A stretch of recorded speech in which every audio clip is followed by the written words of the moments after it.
Hello বন্ধুরা, good morning সবাইকে। তো দেখো, সকালবেলার বাসি কাজ, স্নান হয়ে গেছে, পুজো হয়নি।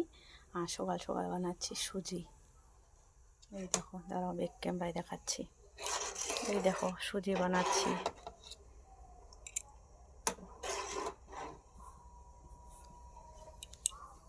কারণ এখন না বানালে লেট হয়ে যাবে ঠাকুর পূজা দিতে দিতে। আগে বানিয়ে রাখি, ঠান্ডা হোক। কারণ আমার হাজবেন্ড খেয়ে আবার দোকানে যাবে, তার জন্য তাড়াতাড়ি আগে বসিয়ে দিলাম পূজা দেওয়া বাদ দিয়ে। দেখো হচ্ছে, ও হয়ে গেল আমার সুজি। দুধ দিয়ে আবার রান্না করেছি, তোমরা আবার ভাবো না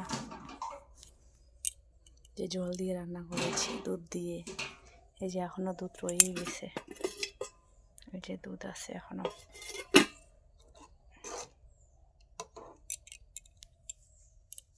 টাটা।